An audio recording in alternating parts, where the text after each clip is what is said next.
vil ikke sende flygtninge tilbage til et land, vi ikke tør åbne ambassader i. Vi køber ikke løgne som borgere, for vi giver igen nu. 32,000 refugees fleeing the Syrian civil war ended up here in Denmark. Now it's the first country in Europe that wants to send them back to Syria. At det er farligt i Syrien, det er virkeligheden. Stop nu. Virkeligheden. Already, 380 Syrians have lost their asylum status. What happened that made you and all these other people come here today? In the 31 of March, we got a letter that we can't have any more residents here in Denmark. We are not allowed to be here anymore, and Danish government won't renew our residence. I think that Damascus is safe now to go back there. Do you think Damascus or anywhere else in Syria is a safe place for people like you these days? No, it's my country. If I know that it's safe, I will take my children and go back. But I know that it's not safe to them to go back to Syria. The Bashours are appealing the loss of their status, in part because it could also mean they'll be split up. Joud, like many young Syrian men, will likely be able to stay in Denmark, because if he's sent back, he'll be forced into the military.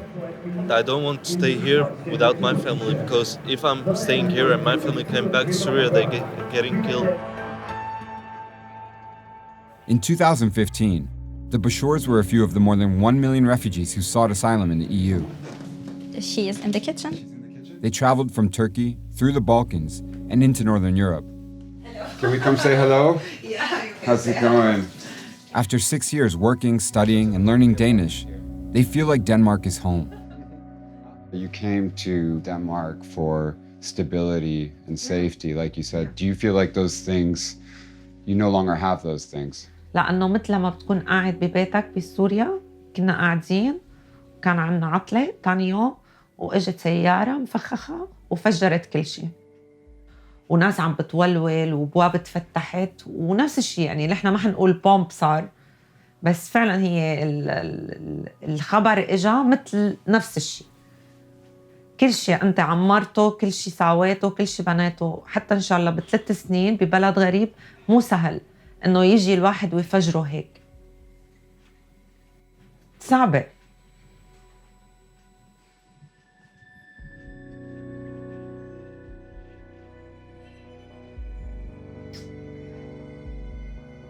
Do you regret coming here to Denmark? Yeah. Because of my children, not because of me. Because I think that I destroyed their future when I choose to stay here. The Danish government is justifying the potential deportations with a report put out by the country's immigration office. It declares that Damascus and the surrounding areas are safe. One of the experts interviewed for the report was Sara Kayyali from Human Rights Watch. Did they ask you if Damascus is safe? No. Do you think then that you were misled by the Danish immigration services? Absolutely. I think that our testimonies were used for conclusions that really appear to be pre-cooked, that are designed to deal with the domestic political situation in Denmark and have very little relation to the reality on the ground in Syria. Kayyali was one of 12 experts cited in the report. 11 of them have now publicly rejected its conclusion. Damascus isn't safe for refugees returning there because the underlying reasons for which they fled remain the same. The risk of arbitrary detention, of being detained, of being tortured at a checkpoint, at the airport upon return, of being killed is really still exactly the same. Anti-immigration sentiment has risen in Denmark in recent years, and with it has come anti-migrant policies. Laws have made family unification harder, asylum status more temporary, and allowed for the seizure of refugees' valuables, like jewelry, to pay their way into the country.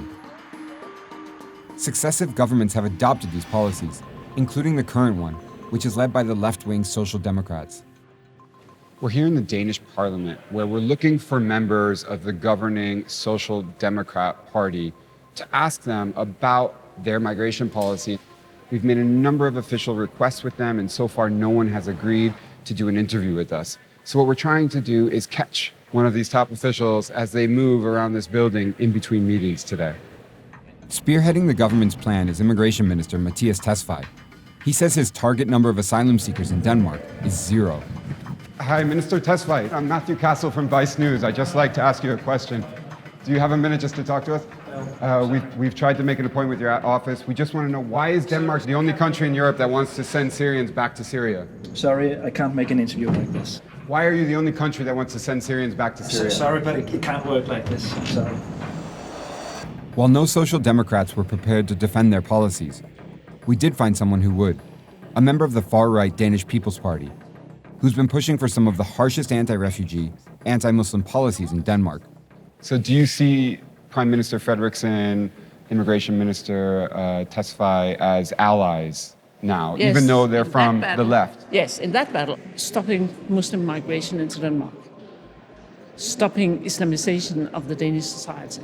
But you've had migration, refugees coming to countries like Denmark. They have successfully integrated. They're living... Yeah, but we've never had Muslims before. But now you have Muslims. Yeah, they are living side by side, Christian, Danes, and others. No, they're not. You can see it here in Copenhagen. No, a big majority lives completely differently. And that is the problem. And the reason why everybody adopts our politics now is that they can see it themselves. But Denmark's plan isn't even feasible because it doesn't have diplomatic ties with Syria, meaning it can't actually force people to go back. But what they can do is place them indefinitely in detention centers. One such center is Ellebæk, which a European Human Rights Committee has said is, quote, unacceptable for people. Refugees like Tulip worry those centers are where they'll end up. Yes, og så skriver du telefonen eller e-mail.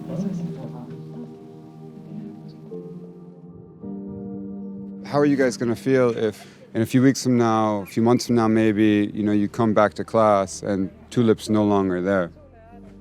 أنا رح أكون حزين وكل الصف حزين لأنه هي ما كملت عنا وإن شاء الله ما رح يصير هذا الشيء.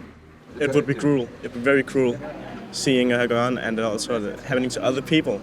I mean, we can't just go on living like this, right? With people getting sent home even though they live here, it's their home, right? Tulip's future depends on a residency appeal. If it's denied, she says her only option will be to leave Denmark. So is that something you're thinking you might have to do if you don't win this legal battle, is you might have to go to another European country and apply for asylum there? Yes, and unfortunately I know that it's going to be hard for me, but I think it's going to be less harder than traveling back to Syria, because I'm sure that I will be alive and not arrested or killed by the Syrian government. And I can't expect anything, but I feel so bad and terrible because I know that the decision that they're going to take, it's going to change my destiny. So this is what I'm afraid of.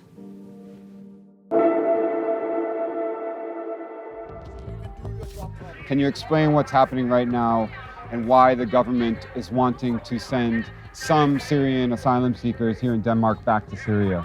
There has been a huge discussion on the European level. What should we do with refugees who are seeking asylum in Europe? And now Denmark has somehow taken the lead, saying by being the worst country in all of Europe, we will make sure that the asylum seekers are not choosing Denmark, that they will choose any other European country than Denmark. What about the legality of all of it? The critical discussion in each and every one of these cases, would there be a risk of persecution on arrival in Damascus? And that is what we would argue in all of these cases, that already the fact that you have been a person who left Syria during this conflict proves to the government in Damascus that you're a traitor, that you're in favor of the opposition. If you have wanted to support the government, you have stayed. What's the process that it's doing to send Syrians back to Syria? No one is going to be forced back to Syria. That is not possible since there's no cooperation with the government in Syria.